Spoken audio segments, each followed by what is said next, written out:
Então hoje vamos ver como podemos guardar a informação e usar a informação guardada em ficheiros no disco.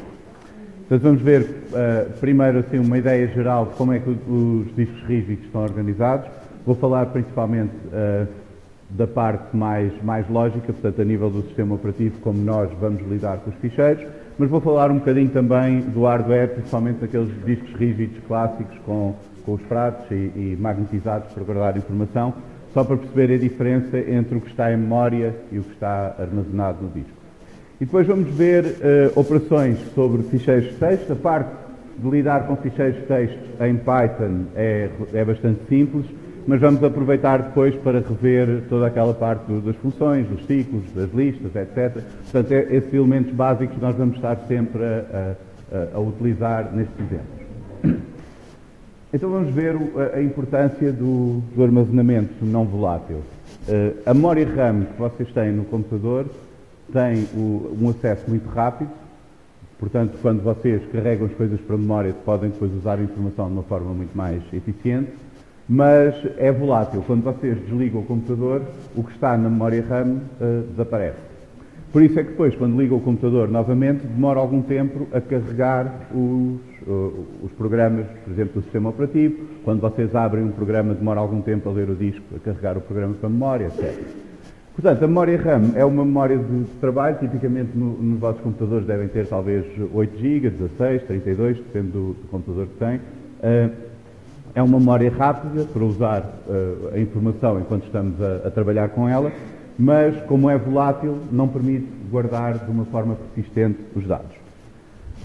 O armazenamento não volátil tem a vantagem de que mesmo quando desliga o computador, continua lá a informação. E isso é o que vocês fazem quando gravam ficheiros, documentos, quando instalam programas e assim, vocês vão gravá-los no armazenamento não volátil, que tipicamente será um disco rígido. Eu vou falar um bocadinho desses. Agora temos outros que se começam a tornar mais populares, por exemplo, os Solid State Devices, os SSD, funcionam de uma maneira diferente e são bastante mais rápidos, são um pouco mais caros para a mesma capacidade, mas são mais rápidos. Depois têm cartões de memória, apêndices e assim por diante, que vocês podem usar para armazenamento não volátil. Mas recordando aquele princípio que nós temos de generalizar e de arranjar soluções genéricas que depois tornam a maneira como nós trabalhamos com os dados a um nível independente de como é que eles são materializados.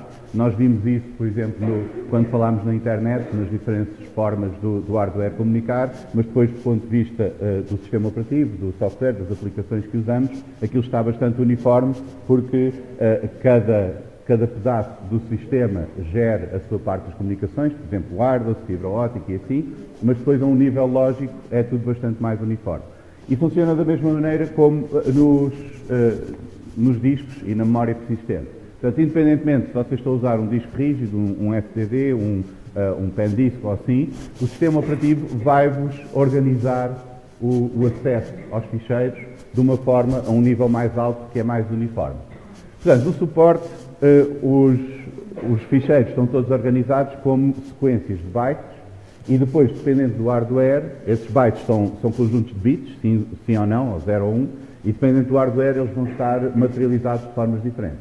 Por exemplo, num cartão de memória é a carga acumulada lá no chip, num disco rígido será o campo magnético por magnetizarmos a superfície do disco, etc. Mas nós não precisamos nos preocupar com esses detalhes, porque a este nível mais alto lidamos com os ficheiros como sequências de números, sequências de bytes. Portanto, o hardware gera o acesso em detalhe a esses blocos, o sistema operativo vai organizar esses blocos em ficheiros. Um ficheiro pode conter muitos desses blocos, mas o sistema operativo guarda o registro de qual é que é a ordem pela qual eles estão e como é que eles estão logicamente interligados. E depois identifica cada ficheiro por uma string única, um identificador único. Uma coisa, por exemplo, se for no Linux ou no Mac, pode ser algo deste género. Tem ali a barra que é a raiz da árvore das pastas. Depois tem o caminho todo para o ficheiro e, no fim, o nome do ficheiro. Por exemplo, aqui o ficheiro HTML desta aula será este, o trailsfiles.html. No Windows é um pouco diferente, tem uma letra para cada drive e depois tem também o resto das pastas. No Windows, por convenção, o que separa as pastas é a barra ao contrário. e depois tem o nome do ficheiro. Há outras pequenas diferenças, por exemplo, no Windows os nomes dos ficheiros não são sensíveis a ser maiúsculo ou minúsculo. Portanto, vocês não podem ter dois ficheiros, um com o mesmo nome em maiúsculos e outro em minúsculos, porque o sistema operativo considera que é o mesmo. Noutros sistemas operativos podem fazer isso porque faz a distinção entre maiúsculos e minúsculos. Portanto, basicamente o que vocês têm é o sistema operativo identifica cada ficheiro com este nome. Notem que depois, a nível do hardware, isto é muito mais complexo porque o ficheiro está fragmentado em blocos de bytes. Esses são representados por hardware diferente, de formas diferentes, mas ao nível que nós vamos lidar com o ficheiro não precisamos preocupar com isso. O identificador do ficheiro é composto pelo caminho. Há uma árvore de pastas e subpastas na estrutura da organização do sistema de ficheiros e cada ficheiro vai ter um sítio onde está. Portanto, uma pasta onde está colocado, que é uma subpasta de outra, etc. E, no final, o nome do ficheiro. Não pode haver dois ficheiros diferentes com o mesmo identificador todo. Portanto, considerando tudo isto, cada ficheiro é único. Claro, pode haver um ficheiro com o mesmo nome noutra pasta, pode haver vários ficheiros na mesma pasta, e isto pode ser, porque esses vão ter identificadores diferentes. Quando nós consideramos o caminho todo, não são a mesma coisa. Em Python, vocês podem separar as pastas no caminho, ou podem separar isto com esta barra de dividir. Exatamente como no Linux e assim, e também funciona no Windows. O Python faz a tradução adequada. Se vocês quiserem, no Windows também podem usar este caractere, a barra ao contrário, mas em Python este caractere é usado, como nós já vimos, para indicar alguns caracteres especiais, a mudança de linha, os tabuladores e assim. Portanto, se quiserem incluir um caractere destes na string, têm de usar duas barras. Portanto, se calhar o mais prático, se vocês quiserem especificar o caminho para um ficheiro em Python, é usar a barra dividir, assim não têm problema de ter de estar a usar duas para representar uma. Mas, em geral, nós vamos usar ficheiros na mesma pasta em que temos o nosso código, portanto, basta usar o nome do ficheiro que o interpretador encontra. Portanto, em geral, vocês podem, apesar de cada ficheiro ter um caminho absoluto único, e é este que identifica o ficheiro, vocês podem também indicar ao sistema operativo qual o ficheiro a que se referem por um caminho relativo à pasta onde estão. Se derem simplesmente o nome do ficheiro, por exemplo, em Python, ele vai procurar o ficheiro na pasta onde vocês têm o código, onde estão a executar o vosso programa. Portanto, isso será a forma mais prática, põem os ficheiros na mesma pasta dos scripts Python e não precisam dar o caminho. Mas se quiserem, por exemplo, suponham que vocês querem pôr os ficheiros numa subpasta da pasta onde vocês estão a trabalhar, chamada Data. Então podem indicar Data barra o nome do ficheiro e aí o Python vai à procura na pasta debaixo de onde vocês estão a trabalhar, da vossa diretoria de trabalho, procura aquela pasta e procura o ficheiro. Podem também usar o ponto para indicar uma pasta acima. Por exemplo, se nós estamos a trabalhar na pasta aula 13 e o ficheiro de dados está acima dessa pasta, na pasta mãe dessa. Nós podemos indicar barra file.txt. Este ponto indica que vamos subir um nível na árvore de pastas e procurar o ficheiro ali. Se ele estiver numa pasta ao lado, por exemplo, temos a pasta folder e a pasta aula 13, ambas na mesma pasta, e estamos a trabalhar dentro da aula 13, podemos fazer assim, ponto para andar para cima, depois entramos na pasta folder e vamos ao ficheiro. Por isso, vocês podem especificar, basicamente, quando estão a trabalhar no Python ou no sistema operativo em geral, vocês podem especificar o caminho relativo para o ficheiro. Aí, se o ficheiro estiver na mesma pasta onde estão a trabalhar, basta o nome do ficheiro, não é preciso mais nada. Se o ficheiro estiver noutra pasta ao lado ou acima, podem usar este sistema. Os dois pontos indicam que é para subir um nível na hierarquia das pastas e podem usar várias vezes os dois pontos. Podem subir vários níveis, descer por outro lado e assim. Ou então, se souberem o caminho absoluto para o ficheiro, podem indicar o caminho todo e o sistema operativo identifica assim. Depois, a nível do hardware, isto funciona, complica-se um pouco mais. Isto é só para dar um exemplo de um sistema muito usado para armazenamento persistente, ainda hoje, o Hard Disk Drive, o disco rígido, que é composto por discos magnetizáveis, discos de metal, e umas cabeças, aqui vê-se ali pequenina cabeça de leitura. Isto é um eletroímã forte que permite deslocar a cabeça. O disco está a rodar muito depressa e, basicamente, a informação está armazenada magnetizando a superfície do disco em pistas, aqui à volta. Não sei se vocês chegaram a ver aqueles discos antigos de música, de vinil e assim. Portanto, tem também aquelas pistas, naquele caso é uma espiral, neste caso são círculos concêntricos, mas a ideia é a mesma. O disco está a rodar e a variação do campo magnético junto à cabeça de leitura dá-lhe o sinal, os zeros e uns dos bits.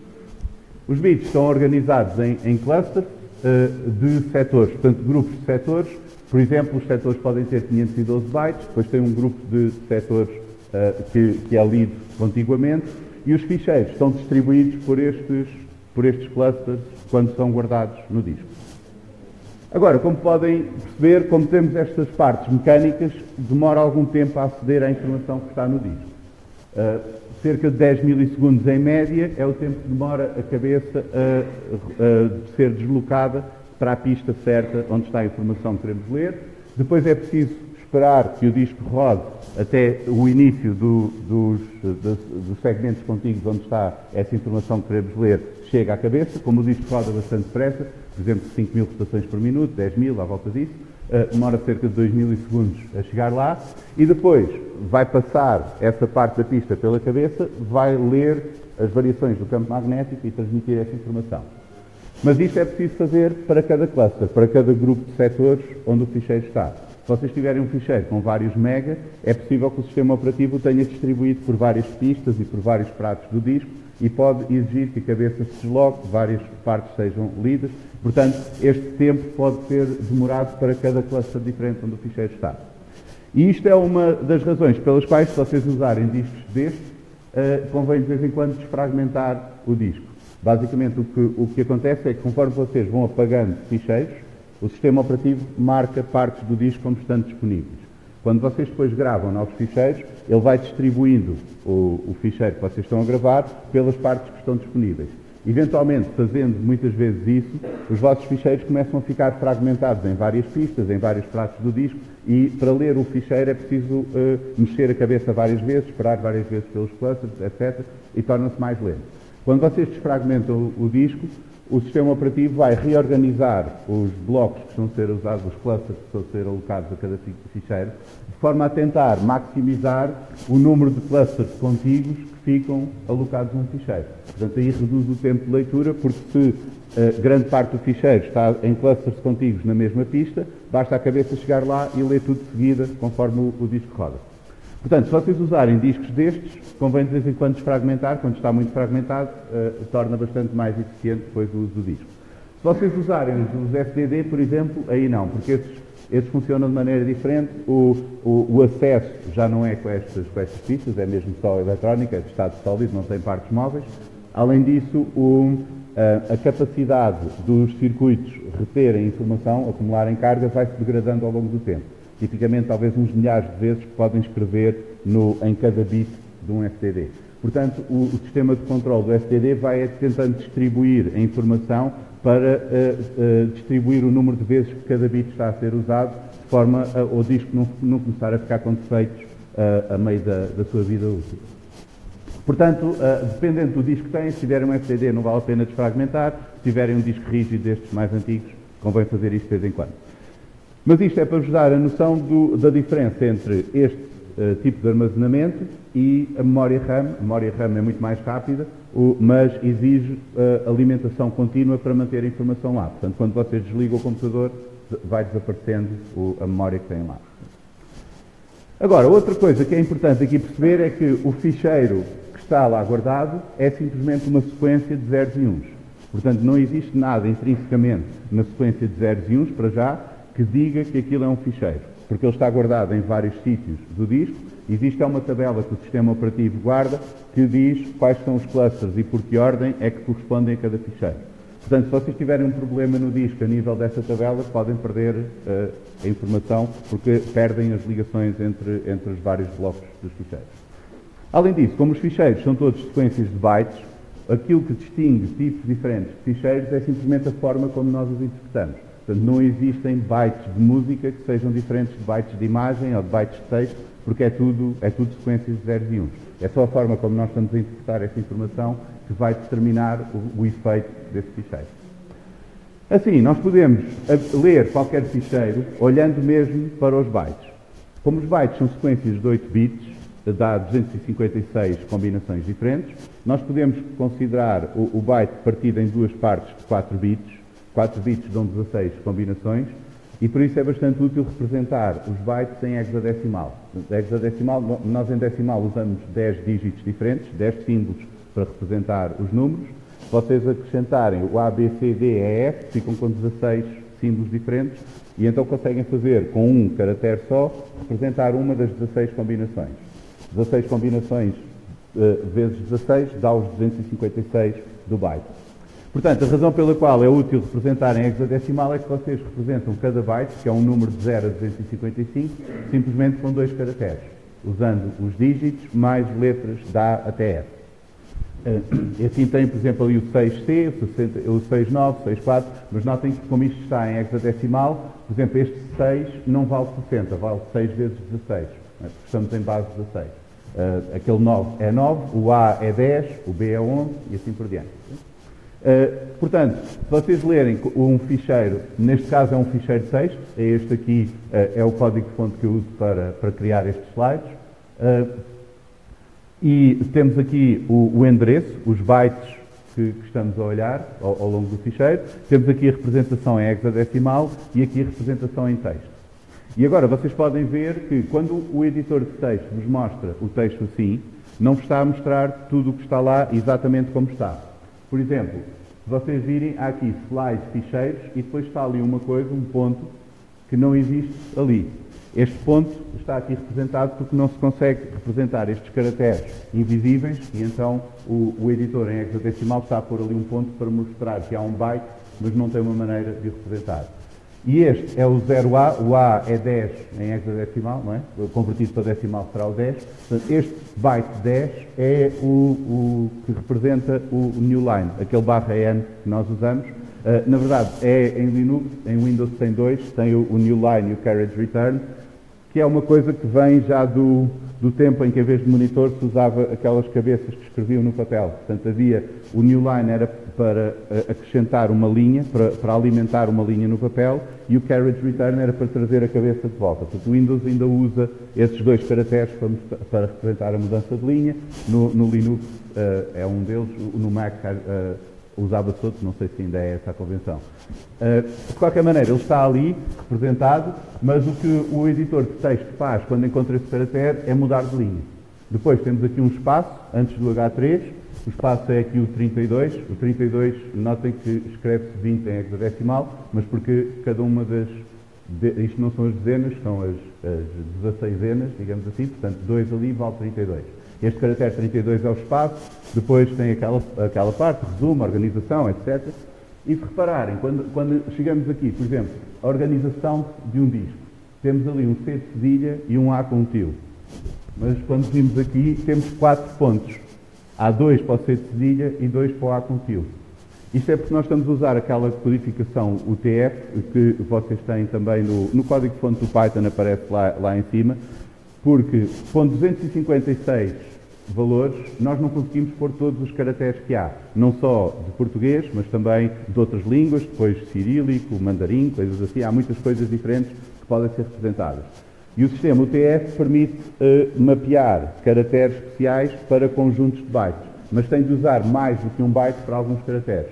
E se vocês virem, aparece aqui, na organização, aparece estes, por exemplo, C3A7, C3A3, este C3A7 é um código para o C de cedilha, o C3A3 será o A com o tio, etc. Okay? Portanto, há caracteres que correspondem a mais do que um byte por causa dessa codificação.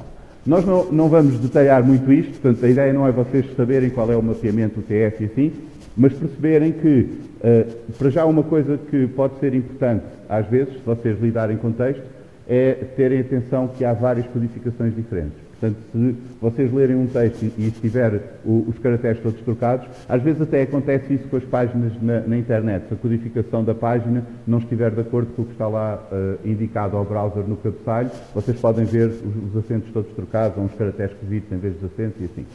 Portanto, isso pode acontecer se estiverem a usar a codificação errada. Outra coisa importante aqui é perceberem que isto são só sequências de números entre 0 e 255 e o que fazemos disso depende apenas de como é que interpretamos. Por exemplo, isto é o ficheiro, é o início de um ficheiro Wave das gravações das aulas. Tem aqui algumas coisas que se percebe, tem estas letras, tem estes códigos do formato, o formato Wave, este RIF4, etc. Mas depois tem conjuntos de dados que são valores binários da intensidade do som que foi amostrada pelo microfone enquanto estava a gravar, por exemplo. E se nós tentarmos mapear isso para caracteres, dá uma coisa esquisita. Porque não são números que sequer se for estar a representar letras, portanto depois dá uma coisa completamente ao calhas quando tentamos interpretá-los como letras. Da mesma maneira, se vocês tentarem interpretar um ficheiro de texto como som, vai sair som, mas vai sair uma coisa esquisita se vocês tentarem interpretar como intensidade do som. Portanto, os ficheiros são sequências de números, dependendo do que é que fazemos com elas agora, será o resultado que vocês têm depois à vista. Então vamos ver como é que podemos usar ficheiros em Python. Vamos considerar principalmente ficheiros de texto, que no Python, o Python assume que um ficheiro de texto é um ficheiro que tem sequências de caracteres e mudanças de linha. E ele próprio vê que tipo de mudança de linha é que tem, porque em sistemas operativos diferentes pode haver códigos diferentes para a mudança de linha, mas o Python vai converter as coisas adequadamente para conseguirem ler ficheiros de texto. Vamos voltar àquele exemplo das enzimas de restrição e vamos supor que temos aqui um ficheiro, este ficheiro das enzimas, que tem o identificador de cada enzima, a zona de reconhecimento e a zona de reconhecimento com o ponto de corte ali marcado, aquilo que nós usámos para fazer os cortes nas strings inicialmente. Para ler este ficheiro de texto, nós vamos usar aquela função open que nos vai devolver um objeto que dá acesso ao ficheiro, que tem métodos que nos permite ir buscar a informação ao ficheiro. Nós podemos, a função open recebe o nome do ficheiro e opcionalmente um modo, pode ser escrita, leitura, pode ser para ficheiros binários e assim. Se nós omitirmos o modo por omissão é aquele modo R, que é o modo de escrita de leitura de ficheiros de texto. Portanto, se querem ler um ficheiro de texto, basta fazer open o nome do ficheiro. Isto vai nos dar um objeto que permite aceder ao ficheiro e que tem, podemos, por exemplo, iterar por esse objeto. Quando usamos esse objeto num ciclo for, ele vai fornecer uma de cada vez, cada linha do ficheiro. Como está à espera de um ficheiro de texto, a linha é definida por aquele separador, por aquele caractere da mudança de linha, e o objeto de acesso ao ficheiro vai dar uma linha de cada vez. Portanto, podemos fazer isto, abrimos o ficheiro, o open, e guardamos o objeto de acesso ao ficheiro. Para cada linha nesse ficheiro de texto, vamos fazer o print da linha e depois fechamos o ficheiro. Esta parte é importante, usar o método close do ficheiro, porque quando vocês estão a ler um ficheiro, o sistema operativo tem de vos dar acesso a esse ficheiro. Tem de restringir o que é que outros programas possam fazer com o ficheiro. Além disso, existe um número limitado, em alguns sistemas operativos, de quantos ficheiros vocês podem ter abertos ao mesmo tempo, porque isso exige que o sistema operativo esteja a controlar o acesso ao ficheiro. Se vocês abrirem muitos ficheiros, ou tiverem um erro qualquer no programa, só abrirem ficheiros e não fecharem, podem usar esses recursos, o número de ficheiros abertos, e começar a ter problemas com o sistema operativo. Portanto, em geral, leem o ficheiro, fecham. Se isto for o que está no ficheiro, isto será o que vai ser impresso na consola, porque cada linha vai ser lida do ficheiro e vai fazer um print e vai-vos mostrar o que é que está no ficheiro.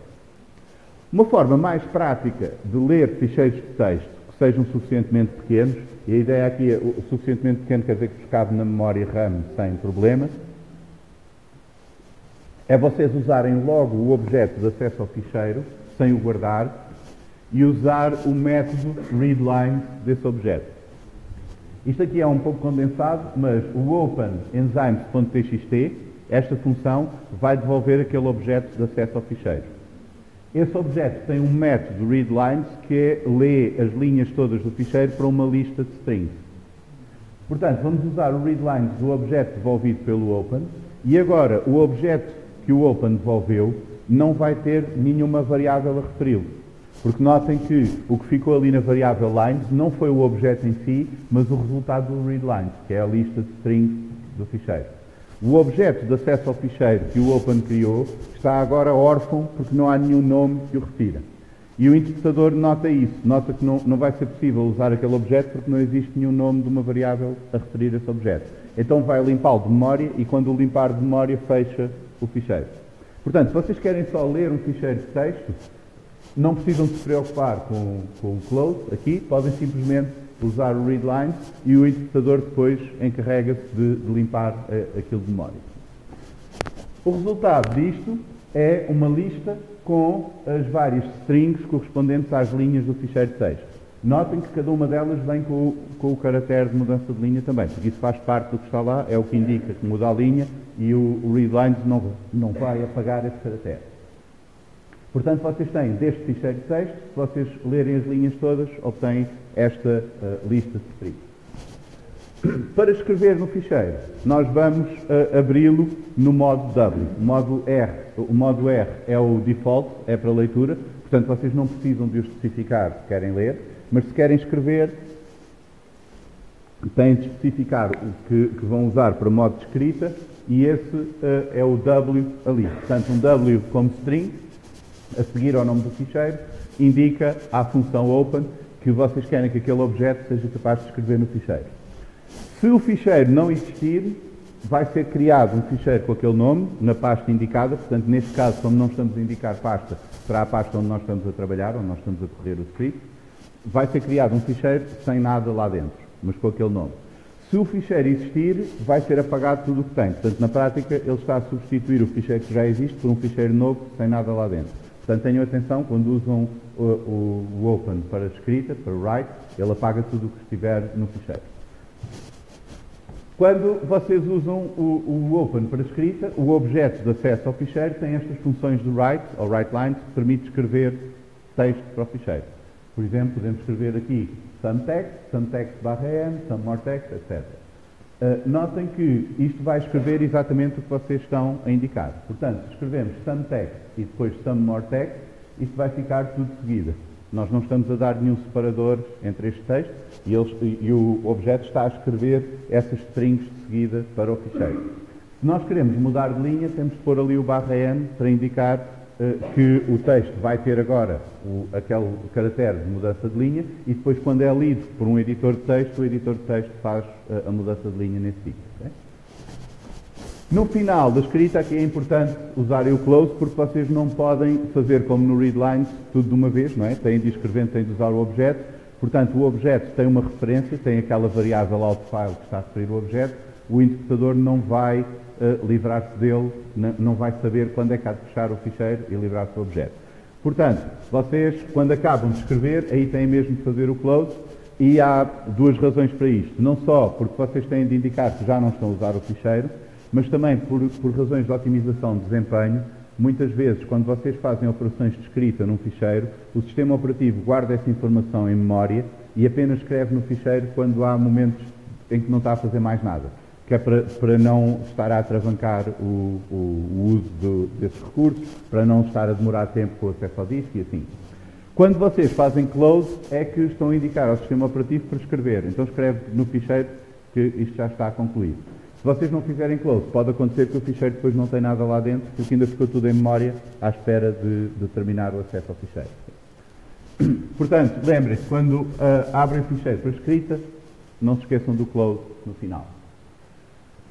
Ficheiros binários, se vocês acrescentarem um B à leitura ou à escrita, abrir o ficheiro com RB ou WB, podem lidar com o ficheiro em binário, ou seja, só como uma sequência de bytes.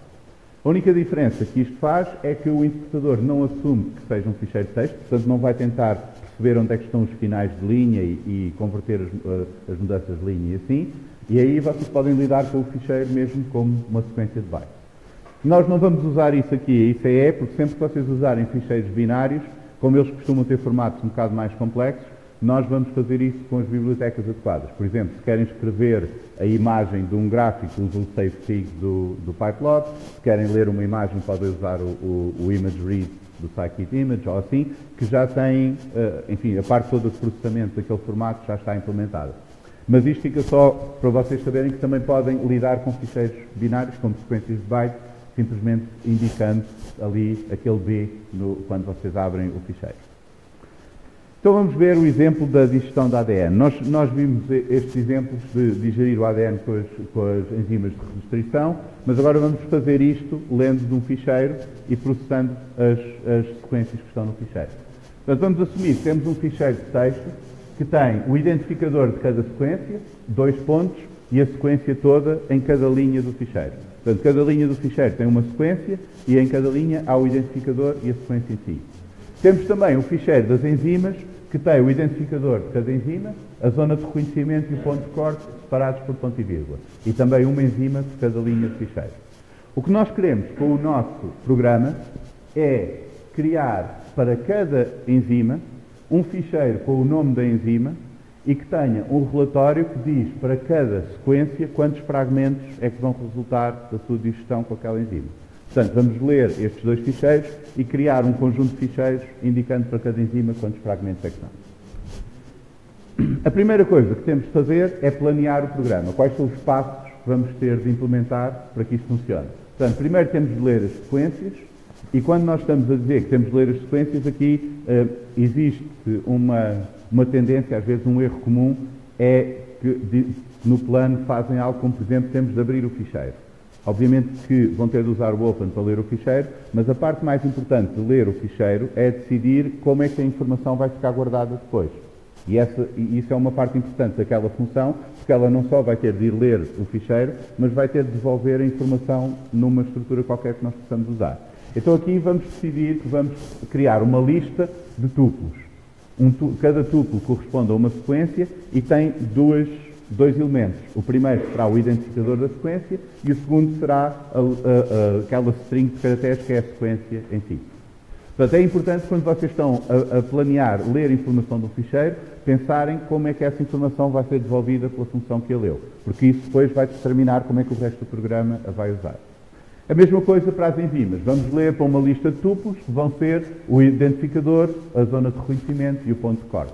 Portanto, basicamente, vamos ler estes ficheiros e criar tuplos com estes elementos que estão lá guardados no ficheiro. Depois, digerir uma sequência, nós já vimos como é que era, vamos fazer a substituição da zona de reconhecimento por aquela que tem o ponto de corte marcado e cortar pelo traço. Depois vamos ter de gravar num ficheiro.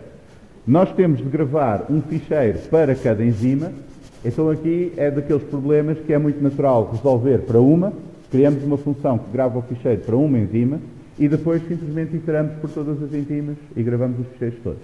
Portanto, lembrem-se sempre que vocês têm de fazer uma coisa muitas vezes, façam uma função para fazer essa coisa uma vez, porque é muito mais fácil estar a pensar só em fazer a coisa uma vez, e depois de ter essa função feita, é fácil repetir o seu uso e fazer as vezes que precisa. Portanto, essa será a função final que vai juntar isto para gravar os ficheiros todos. Depois de termos este plano assim por alto, podemos começar já por escrever as assinaturas das funções, o que é útil para percebermos se o que entra em cada função é algo que nós temos na altura em que formos usar a função e se o que sai de cada função é o que nós precisamos para continuar. Portanto, podemos ir mesmo para o código, vamos criar a função que lê as sequências. Esta só precisa do nome do ficheiro das sequências e devolve aquela lista de tuplos. A mesma para as enzimas. Lemos o ficheiro das enzimas e devolvemos a lista de tuplos. Depois, calcular os fragmentos resultantes da digestão. Para isso precisamos de uma sequência, a zona de reconhecimento e o ponto de corte. Esta foi uma função que nós até já tínhamos feito. Criar o relatório. Temos de saber qual é o nome do ficheiro do relatório, quais são as sequências todas que vão entrar no relatório e qual é a zona de reconhecimento e ponto de corte da enzima correspondente a esse relatório. Portanto, assim nós decidimos já o que é que a função precisa de receber e o que é que a função devolve. Mas neste caso esta função não vai devolver nada porque vai simplesmente criar o relatório. Não precisamos devolver um valor, precisamos é de escrever no disco. E depois a função final que recebe os 2 ficheiros e vai processá-los todos, gerar os relatórios todos. Portanto, a parte importante aqui, isto é no fundo uma revisão do que temos estado a ver, é que nós primeiro estamos a planear o algoritmo por alto e depois estamos a fazer mesmo o esqueleto das funções que precisamos para o programa para garantir que as coisas encaixam. E a ideia aqui é que quando vocês chegam à fase de implementar uma destas funções, Como já resolveram o problema do encaixe das funções e o esqueleto do vosso programa, vocês não têm de se preocupar com o resto. Concentram-se apenas naquela função, porque é muito mais fácil resolver um problemazinho simples sem estarem preocupados com os outros. Isso quer dizer também que é má ideia, principalmente no início, quando têm pouca experiência, começar a tentar implementar funções antes de ter isto. Porque depois não sabem bem o que é que a função precisa, o que é que a função vai devolver, se vai funcionar com as outras, e a coisa começa a ficar desnecessariamente confusa. Então vamos agora, por ordem. A ordem é determinada por aquelas funções que precisam de outras. Portanto, vamos começar pelas funções que não precisam de outras. Por exemplo, ler as sequências. Temos a função de ler as sequências, que recebe o nome do ficheiro de sequências, e a primeira coisa que podemos fazer é ler o ficheiro de sequências todo para a memória. Aqui há só um pequeno detalhe: é possível que vocês estejam a lidar com um ficheiro com milhões de sequências e não tenham memória RAM para ele. Se isso acontecesse, tinham de arranjar aqui outra solução, porque precisavam de processar o ficheiro aos pedaços, não conseguiam carregar todos para a memória. Isso nós vamos assumir que estes dados são suficientemente pequenos para caber tudo em memória, portanto não nos vamos preocupar com isso, e a forma mais prática nesse caso é simplesmente usar o readLines do objeto de leitura. Nem precisamos guardar o objeto de leitura, vamos logo ao Open readLines e temos uma lista com as strings todas correspondentes às linhas do ficheiro. Agora, podemos iterar por essa lista. Portanto, esta stackLines é uma lista de strings. Este SL vai apontar para cada uma destas linhas do ficheiro de sequência. E as linhas do ficheiro de sequência têm o identificador, 2 pontos e a sequência. Então vamos fazer o split pelos 2 pontos e desempacotar o resultado em 2 variáveis. Portanto, se cada linha só tem um caractere 2 pontos, o split vai dar sempre uma lista com 2 fragmentos, o que vem antes dos 2 pontos e o que vem depois. Essa lista com 2 elementos pode ser desempacotada para 2 variáveis. E isto torna mais prático depois nós sabemos o que é o quê. Portanto, o primeiro fragmento vai para o identificador da sequência, SID, o segundo vai para esta variável da sequência. E agora vamos fazer um append na nossa lista das sequências, em que vamos pôr um tuplo com 2 elementos. O primeiro é o identificador da sequência e o segundo é a sequência. Aqui estamos a usar este strip, nós já vimos que limpa os espaços em branco nos extremos da string, porque no final da linha nós temos aquela mudança de linha, aquele barra N. Não nos interessa ter isso, portanto vamos apagar isso da sequência e ficar só com a sequência. Então vamos testar, vamos ler as nossas sequências e vamos ver o que é que temos aqui. Temos uma lista de tuplos, temos o identificador 0, a sua sequência, o identificador 1, a sua sequência e assim por diante. Portanto, convém verificarem se está certo, olhando para o ficheiro, para ver se o resultado foi o que devia dar. Agora vamos fazer uma função parecida para ler as enzimas. Como o ficheiro das enzimas é parecido com o das sequências, no fundo tem um registro por linha e temos de separar as várias partes pelo separador, a função acaba por ser praticamente igual. Nós temos aqui, começamos com a lista vazia, lemos as linhas todas, iteramos e vamos pondo os tuplos. Aqui é a mesma coisa. Começamos com a lista das enzimas vazia, lemos as linhas todas do ficheiro das enzimas, vamos iterando, só que agora estamos a partir pelo ponto e vírgula em vez dos 2 pontos, porque este ficheiro tem os dados separados pelo ponto e vírgula, e em vez de termos 2 coisas aqui, o identificador e a sequência, temos 3. Temos o identificador, a zona de reconhecimento e a zona de reconhecimento marcada com o ponto de corte. Mas de resto, isto é semelhante. Vamos pôr aqui os 3 num tuplo e guardar na lista. Notem novamente que o último deles convém ter o strip, por causa da mudança de linha. Os outros não, porque só no fim da linha é que há aquele barra N. Portanto, os outros que estão no meio da linha, a não ser que haja espaço ou assim, mas se o ficheiro tiver aquele formato, não temos de nos preocupar com isso. Já agora, deixo como exercício, para se quiserem fazer em casa, estas funções são tão parecidas, se calhar nós podíamos ter feito uma só função, que recebia o nome do ficheiro e o separador, e devolvia uma lista de listas, ou uma lista de tuplos, com os elementos do ficheiro separados por esse separador.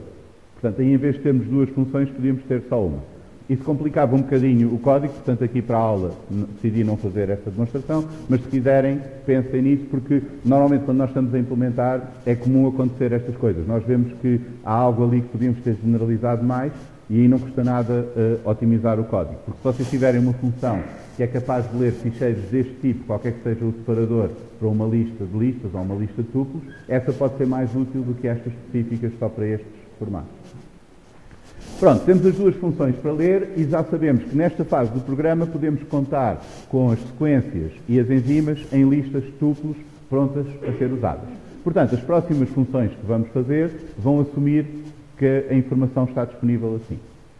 Esta dos fragmentos não precisa se preocupar com a lista toda de sequências, de enzimas e tal, porque vai se concentrar a resolver o problema de calcular os fragmentos, de digerir uma sequência com aquela enzima, com aquela zona de reconhecimento e ponto de corte. Portanto, pode receber a sequência, a zona de reconhecimento e ponto de corte, vai marcar a sequência fazendo aquele replace, portanto, a zona de reconhecimento é uma substring que existe lá alguns na sequência, aquela que tem o ponto de corte marcado é a mesma coisa, mas com o traço a marcar onde corta. Então, ao substituir, vamos pôr lá os tracinhos a marcar os pontos de corte e depois podemos devolver o resultado de fazer o split pelo traço. E podemos testar com uma sequência simples para ver se está a funcionar. Portanto, temos ali duas ocorrências do TT, isto corta entre os dois T's e podemos ver se os fragmentos estão corretos. Portanto, lembrem-se, estamos sempre, em todas as funções que implementamos, a fazer um teste antes de passar à próxima. Ou, idealmente, até mais testes para garantir que ela funciona bem. Agora, já podemos criar um relatório. Para criar o relatório precisamos saber o nome do ficheiro para onde vamos escrever o relatório. Precisamos de todas as sequências, porque temos de escrever quantos fragmentos é que cada sequência vai ter depois digerida por aquela enzima. E precisamos da informação da enzima, a zona de reconhecimento e o ponto de corte. Para isto, vamos abrir o ficheiro para escrita. O ficheiro tem o nome que nos é dado ali como argumento. E agora vamos percorrer todas as sequências que temos na nossa lista. Portanto, nós fizemos isto, for sec record in sequences, este sec record, esta variável, vai apontar para cada um dos tuplos da nossa lista de sequências, que nós podemos depois desempacotar no identificador e na sequência. Em alternativa, vocês podiam ter posto logo o sec ID e o sec ali na iteração. E durante a própria iteração era desempacotado cada tuplo para aquelas duas variáveis. Eu só parti isto assim em duas linhas, porque é mais fácil de explicar, mas se vocês percebem o que é que está a acontecer no for, podem usar de outra maneira e ficam com o código mais conciso. Depois, vamos pedir quantos fragmentos, ou quais são os fragmentos que resultam de digerir aquela sequência com uma enzima com esta zona de reconhecimento e ponto de corte. Portanto, este frag vai ser a tal lista de strings com os fragmentos da digestão. E agora vamos escrever no nosso ficheiro o identificador da sequência, um tab e o número de fragmentos. E depois o new line. Uma forma prática de fazer isso é usar este método format das strings, que recebe uma string de formatação, onde vocês podem escrever o que quiserem e especificar entre chavetas o índice do argumento que é para pôr naquela parte da string. Por exemplo, aqui tenho chaveta 0, chaveta, quer dizer que o argumento de índice 0 do formato vai ser posto aqui no início da string. Depois tenho barra T, que é um tab, e depois chaveta 1, chaveta, que é para pôr o argumento de índice 1. E depois barra N, que é a mudança de linha. E agora, chamo o formato nesta string e dou os argumentos que eu precisar de pôr lá. E o formato vai se encarregar de converter os argumentos em string e pô-los no sítio certo que estão lá especificados. Portanto, o identificador da sequência vai aqui para primeiro lugar, porque é o argumento de índice 0, vai substituir aquele chaveta 0 chaveta. O comprimento da lista de fragmentos é um número, que é o número de fragmentos que temos, vai substituir aquele chaveta 1 chaveta, porque é o argumento de índice 1. Portanto, assim vocês podem compor uma string que vai ter lá partes variáveis, indicar onde é que as partes vão ser postas e depois dizer quais são os valores para pôr lá. Na verdade, isto é bastante mais flexível do que isto, porque vocês podem especificar coisas como o número de casas decimais de números fracionários, quantos zeros têm à frente para ocupar um certo espaço fixo, ou fazer espaçamento com espaços, para manter o mesmo número de espaços, qualquer coisa desse género. Há muitas opções no formato, portanto, depois vocês podem dar uma olhada na documentação se quiserem usar isso. Mas é uma forma bastante prática de vocês construírem uma string com a informação que têm. Aqui, uma parte importante é terminar ali no barra N, porque senão depois fica tudo seguido no ficheiro, não muda de linha. Neste caso, esta função depois termina aqui com o close e não precisamos de um return. Porque esta função não é para devolver um valor a quem a chamou, é simplesmente para escrever no ficheiro. Portanto, quando terminar o corpo da função, o executador sai da função e devolve um none para quem chamou a função, não está lá nada a ser devolvido. Portanto, aqui tem um exemplo de como podem escrever no ficheiro. Vamos converter a informação que queremos pôr nas strings no formato que nós queremos. Este formato, o método de formato de uma string é bastante útil para isso. Criam ali o template e depois preenchem. E, geralmente, uma função que grava um ficheiro não vai devolver um valor, porque não, só está a exportar os dados para o disco. E agora podemos testar. Vamos criar aqui um conjunto de sequências só de teste. A sequência 1 tem ATTA, a sequência 2 ATTC, etc. A sequência 3. Vamos criar este ficheiro teste.txt com estas sequências. Portanto, mandamos estas sequências para aquela função e esta zona de reconhecimento e este ponto de corte. Se tudo correu bem, esta função criou o ficheiro, mas notem que a função não nos devolve nada, simplesmente criou o ficheiro no disco. Para vermos o que é que está no ficheiro, podemos ir lá abrir com um editor de texto, para ver se está bem, ou então podemos fazer isto. Fazemos o print do resultado de abrir o ficheiro para leitura e depois read, lê o ficheiro todo como uma string. Portanto, se nós imprimirmos a string que está lá no ficheiro, vamos ver o aspecto do ficheiro. Temos aqui o tab, que faz esta separação, as mudanças de linha, e depois temos lá os identificadores das nossas sequências, teste e o número de fragmentos em cada uma deles. Portanto, assim conseguem verificar rapidamente se o código funcionou. Em alternativa, depois de criar o ficheiro, podem ir lá à pasta, clicar com o Notepad ou uma coisa assim, e ver se está lá o que devia estar no ficheiro. Ok, agora vamos juntar isto para criar todos os relatórios. Temos aqui, nesta função, só precisamos saber o que é que entra e o que é que sai. Portanto, desculpem, só precisamos saber o que é que entra, que são as sequências e o ficheiro das enzimas. E depois vamos ler todas as sequências, todas as enzimas, e para cada enzima vamos buscar o seu identificador, a zona de reconhecimento e o ponto de corte. Portanto, cada enzima é um tuplo naquela lista de enzimas. Vamos desempacotar esse tuplo, que tem 3 elementos naquelas 3 variáveis. E agora vamos criar um relatório com o Create Report, cujo nome é o identificador da enzima mais .txt, que é para ficar cada ficheiro com o nome da enzima .txt, as sequências todas, a zona de reconhecimento e o ponto de corte dessa enzima. E então vamos ter todos estes ficheiros criados no disco, porque estamos a iterar para todas as enzimas e criar um ficheiro para cada um, e cada um deles tem o número de fragmentos que nós obtemos da digestão daquelas sequências todas com aquela enzima. Resumindo esta parte, a parte do acesso aos ficheiros em si é bastante simples. Portanto, como veem, se querem ler um ficheiro, basta o readlines, tem o ficheiro de texto todo numa lista de strings. Para escrever, abrem para escrita, escrevem o que quiserem no ficheiro e depois fecham. Portanto, o mecanismo é sempre o mesmo, não tem nada de complicado. Isto foi como desculpa para nós revermos toda esta parte do código.